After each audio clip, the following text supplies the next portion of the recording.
Hello guys, welcome back to my channel. तो guys आज मैं आपके लिए लेके आया हूँ एक्स्ट्राऑर्डिनरी यू के 17 एपिसोड की एक्सप्लेनेशन। अगर आपने इससे पहले के एपिसोड नहीं देखे तो आप उन्हें हमारे चैनल पर जाकर देख सकते हैं और साथ ही में मैं उन वीडियो का लिंक नीचे डिस्क्रिप्शन में भी दे दूंगा, तो आप उन्हें भी चेकआउट कर सकते हैं। और मैं आपको रैंडम सीन हटाकर मेन स्टोरी के हिसाब से एक्सप्लेन करूंगा।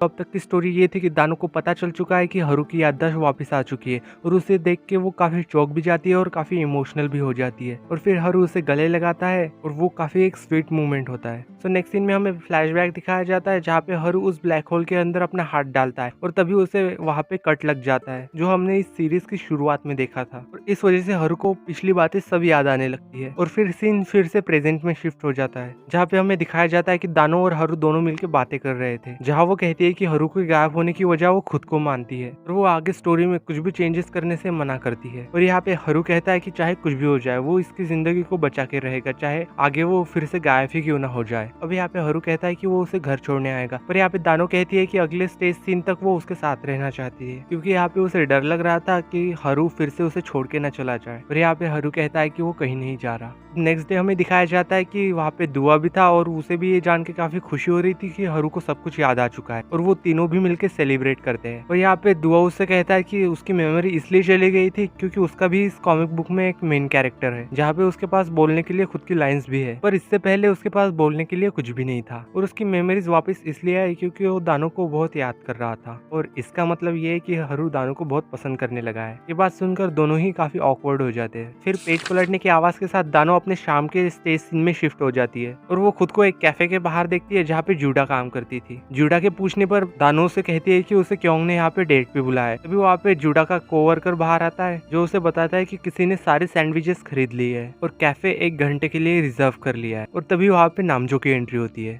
और वो उन्हें बताता है कि यहाँ पे A3 की रियूनियन पार्टी होने वाली है। तभी वहाँ पे दुआ और बेक्यूंग भी आ जाते हैं और यहाँ पे जूडा दुआ के लिए स्पेशल सैंडविचेस बना के लाई थी। यहाँ पे नामजो जेलस होके कहता है कि वो उसकी गर्लफ्रेंड है, तो वो दुआ के लिए सैंडविचेस बना के क्यों लाई। और यहाँ पे दुआ उनकी फेयर फाइट के लिए उसे याद दिलाता है। और यहाँ पे जूडा भी चाहती थी कि उन दोनों के बीच में लड़ाई ना हो, इसलिए वो दोनों में सैंडविचेस को बांट देती है। और यहाँ पे जैसे स्टेज पीरियड एंड होता है दानो वहाँ से उठ के चली जाती है और उसके पीछे बेक्यूंग भी। और यहाँ पे दुआ नामजो से कहता है कि उसे पता है कि वो जूडा का ख्याल रखेगा और वो उससे कहता है कि वो जूडा के ऊपर गिव अप कर रहा है। और यहाँ पे जूडा भी ये बातें सुन लेती है। उसे देख के लग रहा था कि वो भी थोड़ी सैड थी। अब नेक्स्ट सीन में हमें क्योंग को दिखाया जाता है जहाँ वो लाइब्रेरी के अंदर ट्रम्पेट कॉमिक और सीक्रेट बुक को ढूंढ रहा था, पर यहाँ पे उसे वो बुक्स नहीं मिलती। और यहाँ पे हरू आता है, तब वो उससे पूछता है कि तुम यहाँ पे क्या कर रहे हो, जिसके जवाब में हरू कहता है कि वो किसी चीज को ढूंढ रहा था। तब यहाँ पे बेक्यूंग उससे कहता है कि स्टेज सीन स्टार्ट होते ही वो सब कुछ भूल जाएगा, इसलिए वो राइटर को ज्यादा गुस्सा ना दिलाए। अगर कुछ ढूंढना ही है तो अपनी मेमोरी को वापस लाने की कोशिश करे। यहाँ पे क्यों को नहीं पता था कि हरू की मेमोरी वापस आ चुकी है और यहाँ पे हरू थोड़ा सा सस्पेंस क्रिएट करके चला जाता है। अब हमें फिर से नेक्स्ट सीन में दानो को दिखाया जाता है जहाँ वो क्लास के बाहर से सिर्फ हरू को ही देख रही थी और यहाँ पे वो काफी खुश भी थी। अब नेक्स्ट सीन में दोनों को साथ में म्यूजिक क्लास में दिखाया जाता है जहाँ पे वो बोर होने की वजह से हरू से कहती है कि चलो क्लास को बंक करते हैं। और यहाँ पे वो झूठ मूठ की नर्स ऑफिस में जाने के लिए सर से परमिशन मांगती है और यहाँ पे टीचर कहती है कि आज क्यों तो नहीं आया, तो तुम्हें कौन लेके जाएगा। तभी यहाँ पे हरू खड़ा होके कहता है कि वो उसे नर्स ऑफिस ले जाएगा। पर यहाँ पे दानो काफी एक्साइटेड हो जाती है और सबसे क्लास में चिल्ला के कहती है कि वो दोनों क्लास बंक करने वाले हैं। और ये सब कह के वो दोनों क्लास के बाहर भाग जाते हैं। और यहाँ पे टेरेस पे जाके दानो से कहती है कि ये उनका लास्ट टाइम होगा ऐसे भागना। इसके जवाब में हरू कहता है कि अगर ये लास्ट टाइम है तो चलो कहीं बाहर चलते हैं। और यहाँ पे हरू से बाहर घूमने ले जाता है। तभी वो एक स्टोर में आके पहुंचते हैं और यहाँ पे उन्हें काफी सारी चीजें जानी पहचानी सी दिखती है जो वो पहले भी देख चुके हैं, जैसे कि हरू की स्केचबुक, क्यों की टेनिस बॉल और वो ट्रेजर बॉक्स जो उनको स्कूल ट्रिप पे मिला था। और यहाँ पे वो दोनों इसे देख के समझ जाते हैं कि शायद ये वही जगह है जहाँ पर राइटर अपनी कॉमिक बुक की सारी चीजें रखता है। तब यहाँ पे हरू कहता है कि ये बात उसे नहीं पता कि हम यहाँ पे हैं, इसलिए हरू उससे कहता है कि यहाँ पे हम अपना खुद का स्टेज सीन बनाएंगे। और यहाँ पे वो दोनों अपना टाइम एंजॉय करने के लिए काफी सारे गेम्स खेलते हैं और अपना टाइम अच्छे से स्पेंड करते हैं। और यहाँ पे दानो अपनी मेमोरीज के लिए काफी सारी सेल्फीज भी खींचती है। तो यहाँ पे दानो उनमें से एक पिक्चर को अपनी फोन की लॉक स्क्रीन पे भी लगा देती है और यहाँ पे वो विश करती है कि ये सब स्टेज सीन में बदल ना जाए। और यहाँ पे दोनों ही स्कूल वापस जाते समय ढेर सारी बातें करते हैं और यहाँ पे दोनों ही एक दूसरे का हाथ पकड़ने की कोशिश करते हैं, पर ये दोनों ही काफी शर्मिले थे। और दानो हिम्मत करके हरू का हाथ पकड़ ही लेती है और दोनों को वापस स्कूल जाते हुए दिखाया जाता है। और यही पे एपिसोड 17 की एंडिंग होती है। तो यही तक थी एक्स्ट्राऑर्डिनरी यू के 17 एपिसोड की एक्सप्लेनेशन। 18 एपिसोड और ऐसे ड्रामास के एक्सप्लेनेशन के लिए आप हमारे चैनल इंकहार्ट को सब्सक्राइब कर सकते हैं और वीडियो अच्छी लगी हो तो लाइक द वीडियो। तो चलिए मिलते हैं ऐसे ही किसी ने और इंटरेस्टिंग स्टोरीज के साथ। तब तक के लिए peace out and thanks for watching.